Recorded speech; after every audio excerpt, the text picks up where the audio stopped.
விஷச்சாராய மரணம் தொடர்பாக சிபிஐ விசாரணை தேவை என பாமக தலைவர் அன்புமணி ராமதாஸ் வலியுறுத்தியுள்ளார். கள்ளக்குறிச்சியில் விஷச்சாராய மருந்தி சிகிச்சையில் உள்ளவர்களை நேரில் சந்தித்து அன்புமணி ராமதாஸ் உடல் நலம் விசாரித்தார். தொடர்ந்து உயிரிழந்தோர் குடும்பங்களுக்கும் நேரில் சென்று அவர் ஆறுதல் கூறினார்.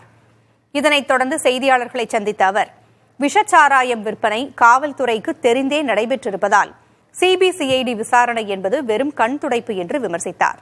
இந்த விவகாரத்திற்கு பொறுப்பேற்று முதலமைச்சர் மு.க.ஸ்டாலின் மற்றும் அமைச்சர்கள் பதவி விலக வேண்டும் என்றும் அன்புமணி வலியுறுத்தினார்.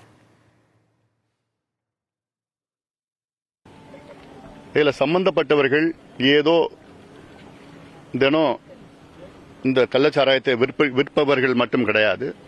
இவர்களுக்கு யார் உடந்தையாக இருக்கின்றார்கள், இவர்களுக்கு யார் பாதுகாப்பாக இருக்கின்றார்கள் என்று மிகப்பெரிய அரசியல் புள்ளிகள்லாம் இதில் ஈடுபட்டிருக்கின்றார்கள். அதனால்தான் எங்களுக்கு சிபிசிஐடி விசாரணையிலே அவர்கள் மீது எங்களுக்கு மரியாதை இருக்கிறது. ஆனால் அவர்கள் நேர்மையான முறையிலே விசாரிப்பார்கள் என்று எங்களுக்கு நம்பிக்கை இல்லை. காரணம், இது அரசியல் புள்ளிகள், குறிப்பாக ஆளுங்கட்சியை சார்ந்த அரசியல் புள்ளிகள் ஈடுபட்டிருக்கிறார்கள் என்ற காரணத்தால் முழுமையான விசாரணை வராது. அதனால்தான் எங்களுடைய நோக்கம், இதற்கு சிபிஐ விசாரணை வேண்டும். துறையை சார்ந்த அமைச்சர் முத்துசாமி அவர்கள், இந்த மாவட்டத்தை சார்ந்த பொறுப்பு அமைச்சர் ஏவா வேலு அவர்கள் இருவரும் பதவி விலக வேண்டும், இல்லது முதலமைச்சர் அவர்கள் பதவியை விலக்க வேண்டும்.